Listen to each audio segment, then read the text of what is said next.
Le damos la bienvenida una vez aquí en nuestra clase TH112, hablando sobre la doctrina de la iglesia. Esta es nuestra quinta sesión, parte número 5, y vamos a continuar donde habíamos dejado en la última sesión en nuestro estudio. Pero permíteme recordarle, estamos hablando de la iglesia, bíblicamente de la iglesia. No estamos hablando de la iglesia de la cultura. No estamos hablando de la iglesia del pueblo.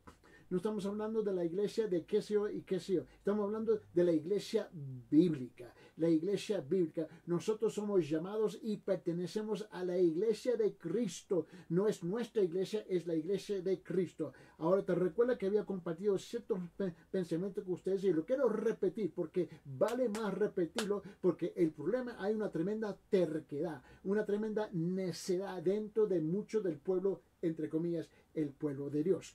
Porque donde Dios edifica, ¿ves? Y donde Dios edificó una iglesia, escuche lo que dijo Martín Lutero. Martín Lutero dijo, porque donde Dios edificó una iglesia, allí también el diablo construirá una capilla. Una iglesia es un hospital para pecadores, no un museo para santos. Y lo hemos convertido en un museo para santos. El gran predicador Carlos Spurgeon, el príncipe de los predicadores, escucha lo que él dijo. Él dijo, no creo que al diablo le importa cuántas iglesias construyas. ¡Wow! Si tan solo tienes predicadores, si solamente tienes predicadores tibios y gente en ellas igual que son tibios. Así está la iglesia. Mira, el gran predicador A.W. Tozer, él dijo, los cristianos no dicen mentiras, solo van a las iglesias y la cantan. La iglesia está llena de mediocres, simplemente porque no siguen la pauta bíblica de cómo debe caminar una iglesia verdadera que le pertenece a Cristo, ¿no? Note bien que el gran predicador Adrian Rogers, él dijo, la iglesia no es un camino al cielo, la iglesia es el signo a apuntar al cielo. Y es importante que nosotros podamos captar eso. Ahora, mire bien, tú puedes estar comprometido con la iglesia y el problema, ¿ves? Mira, aquí está el problema, pero no comprometido con Cristo. Muchos están comprometidos con la iglesia de su propia imaginación, pero no están comprometidos con Cristo. Pero no puedes estar comprometido con Cristo si no se está comprometido con la iglesia. Estuvimos hablando la última vez sobre el propósito o una declaración del propósito de la iglesia. Una declaración del propósito de la iglesia. ¿Te recuerdas? Y dije esto, que la declaración oficial debe ser para glorificar a Dios por medio de alcanzar a las personas con el Evangelio, edificándoles en su relación con Dios y involucrándolos en el plan de Dios. Y estuvimos hablando la última vez sobre la primera cosa es alcanzando. La primera cosa es alcanzando. La segunda cosa fue edificando. Edificando. Esa fue la segunda. Ahora llegamos, y te recuerdo que la tercera fue adoración. Adoración. Ahora llegamos a esta parte. Esta es la parte que le cuesta a muchos. Hoy llegamos a la instrucción. La instrucción. Mira, la comida que necesitamos para crecer espiritualmente es la palabra de Dios, la Biblia. Punto. Tu pensamiento, tus sentimientos no tienen nada que ver con esta cosa. Abre sus Biblias en 1 Pedro capítulo 2, versículo 2, por favor. 1 de Pedro capítulo 2, versículo 2, por favor, y escuche bien. Desear como niños recién nacidos la leche pura de la palabra para que por ella crezcáis para salvación. Pregunta, ¿deseas? ¿Deseas la Biblia? ¿Deseas la palabra? ¿Desea la leche de la palabra, la pura palabra? Y aquí está el problema, es que la mayor parte de la gente hoy en día, incluyendo sus líderes, no tienen ningún deseo, ninguna hambre, ninguna sed por la palabra de Dios. Ahí está la condición de la iglesia. Esa no debe de ser la condición de la iglesia, pero ahí está. Note bien conmigo, es por eso por lo que la enseñanza bíblica debe ser central en una iglesia local. Eso es lo principal de una iglesia. Con todo respeto, La iglesia y los miembros están enamorados con actividades, se están emborrachando con actividades. Pero el centrar es la enseñanza de la palabra, ¿ves? Para que la iglesia sea instruida, entrenada, no entretenida. Una iglesia debe proporcionar la verdad bíblica que cada persona necesita y aún más importante para animar a la gente a estudiar la palabra de Dios para sí mismos. Pero tenemos la iglesia hoy llena de una bola de perezosos, vagos y perezosos. No tengo tiempo, no tengo tiempo, no tengo tiempo, no tengo tiempo, no hay tiempo. Tengo que hacer esto y esto y esto y esto y esto y esto y esto y esto. Y siempre, y la razón o la excusa número uno que tú escuchas mucha gente es, ay, mi trabajo. ¿Tú sabes cuál es mi oración? Señor, quítale trabajo. Quítale trabajo. Es mi oración, quítale trabajo. Quita todo lo que sirve como un obstáculo para entrar en una relación más íntima contigo en tu palabra. Y luego van a descubrir la riqueza de quien Él realmente es. So, la instrucción es importantísima. Esa debe ser la prioridad número uno del pastor, número uno de los líderes en la iglesia. Y si no es, ¿sabe qué? Lo mejor que tú puedes hacer, echarte atrás del púlpito, bajarte de la plataforma y salir por la puerta y vete a vender periódicos. Porque tú no estás haciendo tu trabajo. Tú quieres entretener al pueblo. Y el pueblo encantado para ser entretenidos. La otra cosa que es importante en el propósito de la iglesia es comunión, compañerismo, ¿no? El verdadero crecimiento espiritual requiere más que sola información, requiere relaciones. No solamente información, pero también transformación. Dios ha diseñado que los creyentes se necesitan unos a otros para crecer. Mire, la iglesia está llena de un montón de gente que son llaneros solitarios. Son agentes de la CIA. Y entran como extranjeros y salen igual como extranjeros. Es a través de, mira, a ver si lo pongo así. Es a través de la frustración y la diversidad de las relaciones con las personas que Dios puede llevar a la madurez. Yo voy a tener que tratar con gente que me caen gordo, gente que yo le caigo gordo a ellos. Pero Dios usa este proceso de relaciones para madurarnos a la imagen de la persona del Señor Jesucristo.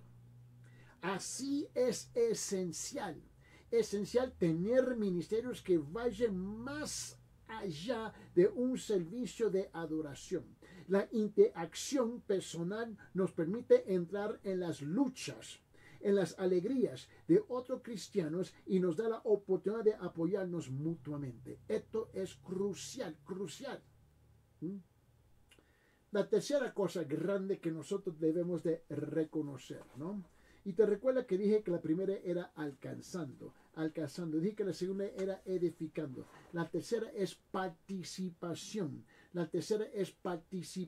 Permíteme, abre su Biblia en Hechos capítulo 11, por favor. Hechos capítulo 11. Y nota lo que dice versículo 27 hasta 30. Repito, Hechos capítulo 11, versículo 27 hasta 30. Escucha lo que dice. Dice, por aquellos días unos profetas descendieron de Jerusalén a Antioquía. Y levantándose uno de ellos llamado Agabo, daba a entender por el Espíritu que ciertamente habría una gran hambre en toda la tierra. Y esto ocurrió durante el reinado de Claudio. Y los discípulos, conforme a los que cada uno tenía, escuchen bien, determinaron enviar una contribución para el socorro de los hermanos que habitaban en Judea. Y así lo hicieron, mandándola a los ancianos por mano de Bernabé y de Saulo. ¿Por qué? Mira, tú no puedes, escúchame, tú no tienes el lujo de no participar en ayudar a tus hermanos, a tus hermanas, sean en tu aldea, sea en tu ciudad, sea en tu provincia, sea en su departamento, sea en tu país o otro país. Nosotros tenemos responsabilidades en el cuerpo de Cristo de participar, ¿ves? De edificar y ayudarnos unos a los otros, aun cuando no nos conocemos personalmente.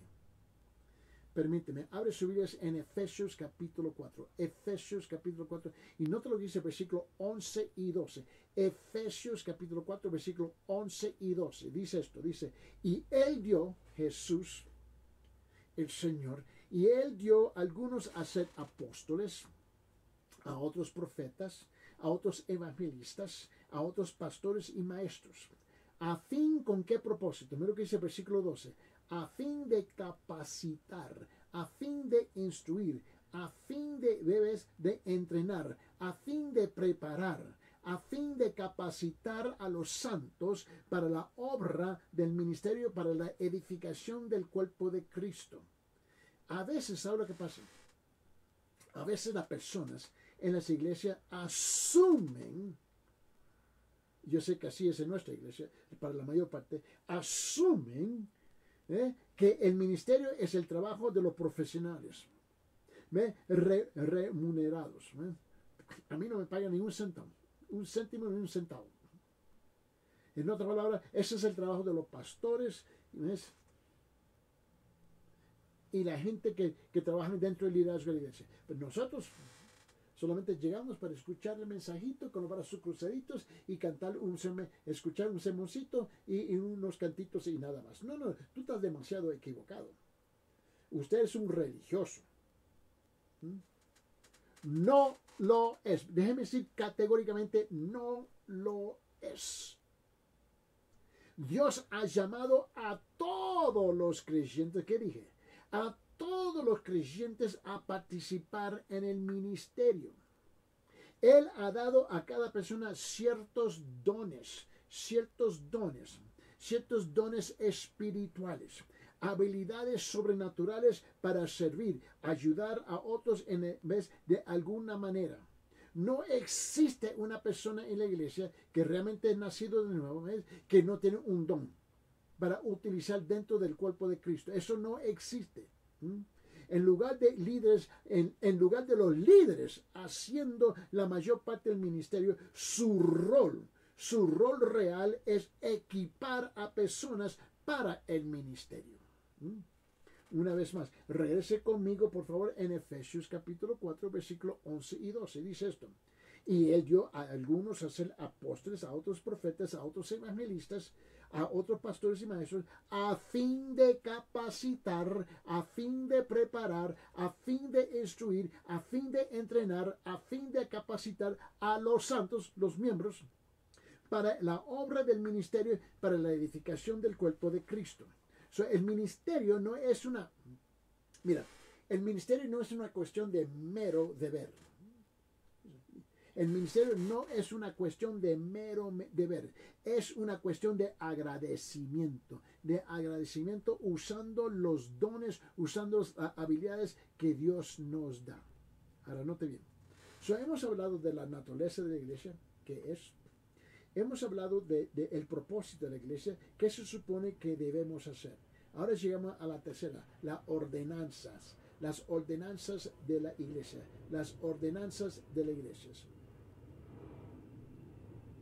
Vamos a hacer unas preguntas comunes sobre ordenanzas y los sacramentos.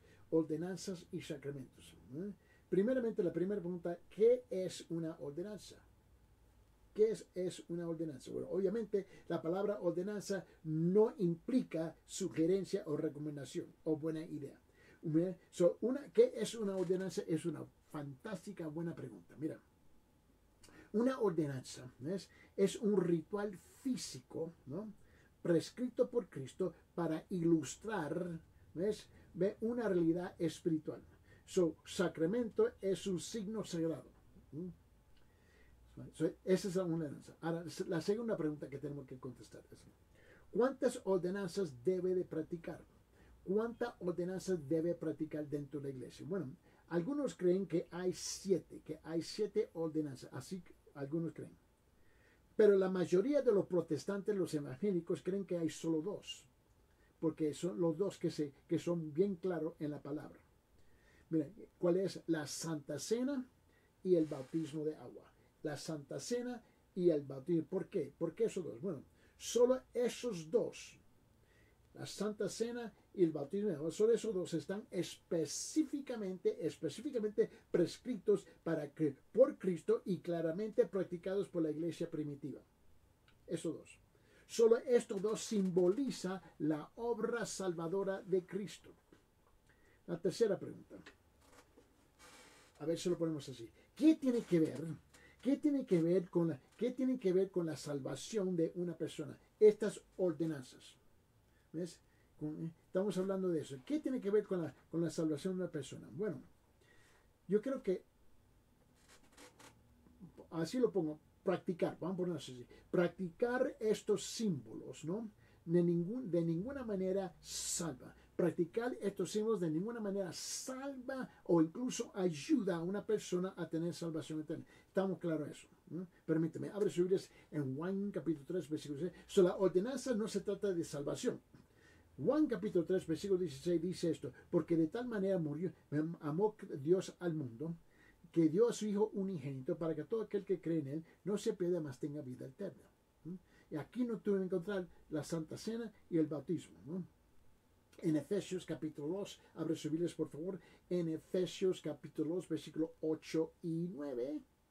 Note la voz del apóstol Pablo cuando él dijo en Efesios capítulo 2, versículo 8 y 9, dice, porque por gracias habéis sido salvados por medio de la fe. Y esto no de vosotros, sino que es don de Dios, no por obras para que nadie se gloríe.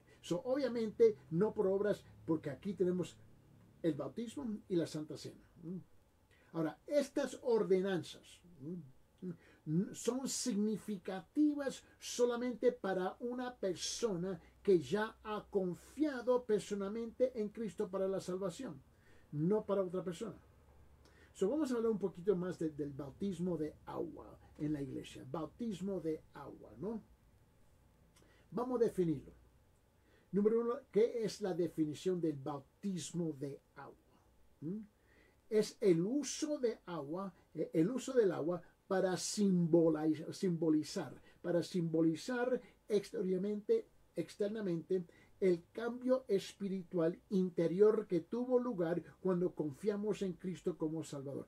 Ese es el bautismo de agua. Lo voy a repetir. El uso de agua para simbolizar externamente el cambio espiritual interior, ¿ves?, que tuvo lugar cuando confiamos en Cristo como Salvador. Ese es el bautismo de agua. Ahora, ¿cuál es el modelo? El modelo, ¿no? Bueno, el mandato, el bautismo fue un mandato por Cristo y practicado por la iglesia primitiva.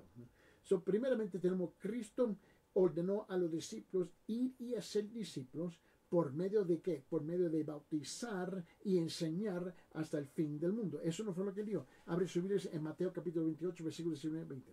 Mira, estos dos versículos, en Mateo capítulo 28, versículos 19 y 20, es el lema, el llamado y el propósito por cuál y por qué existe la iglesia aquí en la tierra. Este es el único llamado. Y es el único que todo el mundo rechaza. Esta es la gran comisión. Y el problema es que la iglesia la ha convertido en la gran recomendación, la gran opción, la gran sugerencia, la gran idea, pero no un mandato. Es un mandato. Dice en Mateo capítulo 28, versículos 19 y 20, dice, id pues y hacer discípulos en todas las naciones, bautizándolos en el nombre del Padre, del Hijo y del Espíritu Santo, enseñándolos a guardar, a poner en práctica, ¿no?, todo lo que es mandado. Y aquí yo estoy con vosotros todos los días hasta el fin del mundo. Ahora, todo esto comienza ¿cuándo? Comenzando en el día de Pentecostés. Es cuando todo esto comienza, ¿no? El bautismo de agua después de la conversión se convirtió en la práctica estándar de la iglesia. Permíteme. Abre sus Biblias en Hechos capítulo 2, versículo 38. Hechos capítulo 2, versículo 38, por favor. Y dice, y Pedro les dijo, arrepentíos y sed bautizados, cada uno de vosotros, en el nombre de Jesucristo para el perdón de vuestros pecados y recibiréis el don del Espíritu Santo. Ahora aquí, en el contexto de este versículo, recibir el don del Espíritu Santo está hablando en el contexto es salvación.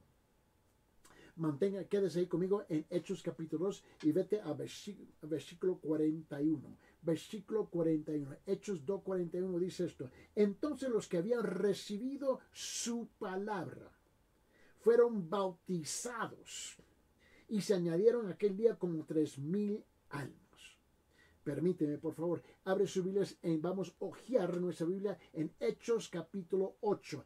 Hechos capítulo 8, versículo 12. Hechos capítulo 12, versículo 12. Mira lo que dice. Pero cuando creyeron a Felipe, que anunciaba las buenas nuevas del reino de Dios y el nombre de Cristo Jesús, se bautizaban tanto hombres como mujeres. Quédese ahí en Hechos capítulo 8 y baje hasta versículo 36, 37 y 38. Hechos capítulo 8, 36 hasta 38 dice, yendo por el camino llegaron a un lugar donde había agua y el eunuco dijo, mira, agua, ¿qué impide que yo sea bautizado? Y Felipe le dijo, si crees con todo tu corazón puedes. Respondió y él le dijo, creo que Jesucristo es el Hijo de Dios. Y mandó para parar la caragua, ¿ves? El caragua y ves el coche. Ambos descendieron al agua y Felipe el eunuco y lo bautizó. Por favor, siguiente capítulo, Hechos capítulo 9. Y en Hechos capítulo 9 lo que dice en versículo 18, dice, al instante creyeron. Al instante creyeron, al instante cayeron. Al instante cayeron los ojos de sus ojos como unas escamas y recobró la vista y se levantó y fue bautizado. Esta fue la conversión del apóstol Pablo. En el momento, ¡boom!, las escamas cayeron y él pudo ver. Y fue bautizado. Ahora, en el siguiente capítulo, Hechos capítulo 10, versículo 47 y 48, escuche bien. Hechos capítulo 10, versículo 47 y 48 dice esto, dice, ¿puede acaso alguien negar el agua para que sean bautizados? Estos que han recibido el Espíritu Santo lo mismo que nosotros. Y mandó que fueron bautizados en el nombre de Jesucristo. Entonces le pidieron que se quedara con ellos unos días. Más adelante, por favor, ojee su Biblia y vamos a abrir nuestra Biblia en Hechos capítulo 16, versículo 14 y 15. Hechos capítulo 16, versículo 14 y 15. Permíteme, dice, y estaba escuchando cierta mujer llamada Lidia de la ciudad de Tiatira, vendedora de telas de púrpura, que adoraban a Dios, y el Señor abrió su corazón para que recibiera lo que Pablo decía. Cuando ella y su familia se bautizaron, nos rogó, diciendo, si juzgáis que soy fiel al Señor, venid a mi casa y quedaos en ella, y nos persuadió, nos persuadió a ir. Ahora, por favor, vete a Hechos capítulo 16. Hechos capítulo 6, versículo 33. Ahora, la razón por que estamos tomando el tiempo despacio en esto es porque en muchos lugares, ¿ves?, la gente quieren esperar y esperar y esperar para bautizarse. Eso no tiene sentido. A mí no me importa. Mira, la mayor parte de los bautismos en la obra misionera que yo he realizado ha sido en los ríos fríos. Hechos capítulo 16, versículo 33 dice esto, dice, y él los tomó en aquella misma hora de la noche y les lavó las heridas, enseguida fue bautizado él y todos los suyos. Por favor, quédese conmigo. Hechos capítulo 18. Al capítulo 18, Hechos versículo 8, 18:8 dice, y Crispo, el oficial de la sinagoga, creyó en el Señor con toda su casa, y muchos de los corintios al oír creían y eran bautizados. Por favor, vamos Hechos capítulo 19. Hechos capítulo 19, versículo 4. Versículo 4 dice, y Pablo dijo, Juan bautizó con el bautismo de arrepentimiento, diciendo al pueblo que creyeran en aquel que vendría después de él, es decir, en Jesús. Por favor, manténgase ahí en Hechos capítulo 19 y vamos a bajar hasta el versículo 15. Hechos 19, 15. Dice, pero el espíritu malo respondió y le dijo, a Jesús conozco y sé quién es Pablo, pero vosotros quién sois. ¿Por qué? Porque él reconocía que ellos no habían sido bautizados. Mire bien. Ahora, la pregunta es, ahora, ¿cuál es el significado? Vamos a ponerlo así, el significado. ¿Ven? Mira, el bautismo simboliza lo que sucedió cuando fuimos salvos, o salvados, ¿no? El bautismo simboliza la obra, simboliza la obra de generación del Espíritu Santo, haciéndonos espiritualmente nuevos. Es como lo dice la Biblia, yo soy un cristiano, ¿no? Abre su Biblia en Tito capítulo 3, versículo 5. En Tito capítulo 3, versículo 5. Ahora, este versículo comienza con las tres palabras más increíbles en toda la Biblia. Tito capítulo 3 comienza con tres palabras más increíbles, fantásticas. Dice esto, Él nos salvó. Él nos salvó, no por obras de justicia que nosotros hubiéramos hecho, sino conforme a su misericordia, por medio del lavamiento de la regeneración y la renovación por el Espíritu Santo. Ahora note, ahora estamos hablando, ahora vamos de bautismo de agua, ¿ves? Al bautismo del Espíritu, el bautismo del Espíritu. En otra palabra, algo real, ¿ves? Es el hecho por el Espíritu Santo. ¿Ves? Algo ha sido hecho en el Espíritu Santo interiormente, algo interno, cuando confiamos en Cristo como Salvador. Ahora nota bien, el bautismo del Espíritu es que Él nos coloca y nos va depositando en lo que se nombra el cuerpo de Cristo. Y el cuerpo de Cristo se halla ¿dónde? En la iglesia. Espiritualmente somos bautizados espiritualmente, ¿ves? Y colocados, somos transformados del reino de las tinieblas al reino de la luz. Y ahora estamos ubicados en el cuerpo de Cristo, en la iglesia. Abre sus Biblias en 1 Corintios capítulo 12, 1 Corintios capítulo 12, mira lo que dice en versículo 13. 1 Corintios capítulo 12, versículo 13 dice, pues por un mismo espíritu, todos fuimos bautizados en un solo cuerpo, ya judíos o griegos, ya esclavos o libres, y a todos se nos dio a beber del mismo espíritu. Aquí está hablando que el bautismo del espíritu es la salvación. Abre su Biblia en Gálatas capítulo 3. Gálatas capítulo 3. Y nota lo que dice en versículos 26 y 27. Gálatas capítulo 3, versículos 26 y 27 dice esto. Dice, pues todos sois de Dios mediante la fe en Cristo Jesús. Porque todos los que fuisteis bautizados en Cristo, de Cristo os habéis revestido. El bautismo del Espíritu es ser ubicado, colocado dentro del cuerpo de Cristo, ¿no? Ahora, note bien que el bautismo de agua, que es el ritual, ¿no? El bautismo del Espíritu es real, pero el bautismo de agua, el ritual, es administrado por otros exteriormente después de ser salvos. Permíteme, abre su Biblia en Hechos capítulo 8, versículo 3. Hechos capítulo 8, versículo 3 dice esto, dice, pero Saulo hacía estragos en la iglesia, está entrando de casa en casa y arrastrando a hombres y mujeres y los echaba en la cárcel. Pero ¿qué pasó cuando él recibió al Señor Jesucristo? Fue bautizado, porque él fue ubicado, bautizado espiritualmente, donde su naturaleza pecaminosa fue transformada, ¿ves?, a la naturaleza de Cristo. Ahora, esto simboliza nuestra vida, nuestra nueva vida de unión y también nuestra identificación con Cristo. Permíteme, abre su Biblia aquí en Romanos capítulo 3 y quiero que lo note conmigo del versículo 3 al 11. Del versículo 3 al 11. Dice, o no sabéis, Romanos capítulo 6, versículo 3 al 11 dice, o no sabéis que todo lo que hemos sido bautizados en Cristo, Jesús hemos sido bautizados en su muerte. Por tanto, hemos sido sepultados con Él por medio del bautismo para muerte, a fin de que como Cristo resucitó entre los muertos por la gloria del Padre, así también nosotros andemos en novedad de vida. Porque si hemos sido unidos a Él en la semejanza de su muerte, ciertamente lo seremos también en la semejanza de su resurrección. Sabiendo esto, que nuestro viejo hombre fue crucificado con Él para que nuestro cuerpo de pecado fuera destruido, a fin de que ya no seamos esclavos del pecado. Porque el que ha muerto ha sido libertado del pecado, y si hemos muerto con Cristo, creemos que también viviremos con Él.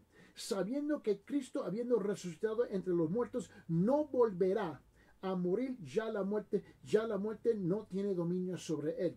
Porque por cuanto Él murió al pecado de una vez para siempre, pero en cuanto vive para Dios, y por fin así también nosotros consideremos muertos para el pecado, pero vivos para Dios en Cristo Jesús. Vamos a continuar con esto en nuestra siguiente sesión.